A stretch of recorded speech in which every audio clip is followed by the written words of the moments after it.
हाँ बिल्कुल, वोट तो लिया था, नीतीश जी को भी आगे किया उस समय, लेकिन अब शायद नीतीश जी की ज़रूरत उन्हें बिहार में नहीं महसूस हो रही, तो इसलिए अब उन्हें राज्यसभा में भेज रहे हैं।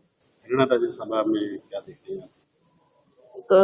कांग्रेस का एक है और एक बीजेपी, तो एक एक सीट तो है ही। अगर आपको याद होगा तो मैं उनको कठपुतली कहता था कि वो केवल कठपुतली हैं, बिहार में शासन दिल्ली से चल रहा है, तो वही हुआ। अब चूंकि बातें तो ये अपना रेस्पेक्टेबल एग्जिट दे दिया उनको। लेकिन अब अगला क्या, अगला बिहार जो नया बिहार होगा, नेतृत्व किनको मिलेगा, कौन होंगे, आधार क्या होगा? नया बिहार अब बुलडोजर का बिहार होगा, और क्या होगा, कोई बने। लेकिन साथ में ये भी तो कहा जा रहा था कि नीतीश कुमार के स्वास्थ्य कारणों को लेकर कई तरह की बातें सामने आती थी। नहीं, स्वास्थ्य तो उनका पहले भी खराबी था, ये अच्छे हेल्थ में तो नहीं थे, लेकिन उनके नाम पर लड़ा गया तो ये तो जनादेश को के साथ छल है।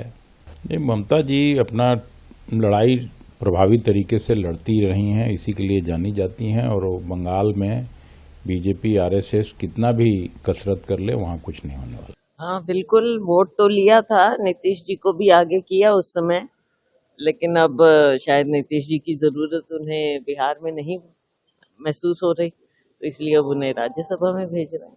हरियाणा राज्यसभा में क्या देखते हैं? कांग्रेस का एक है और एक बीजेपी, तो एक एक सीट तो है ही।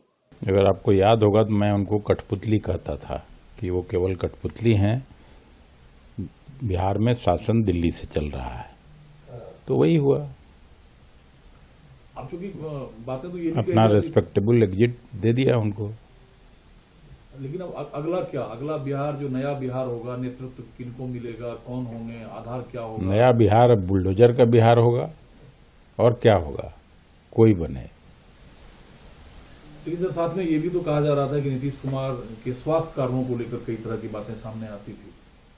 नहीं, स्वास्थ्य तो उनका पहले भी खराबी था, ये अच्छे हेल्थ में तो नहीं थे, लेकिन उनके नाम पर लड़ा गया तो ये तो जनादेश को के साथ छल है। ये ममता जी अपना लड़ाई प्रभावी तरीके से लड़ती रही हैं, इसी के लिए जानी जाती हैं, और बंगाल में बीजेपी आरएसएस कितना भी कसरत कर ले वहाँ कुछ नहीं होने वाला।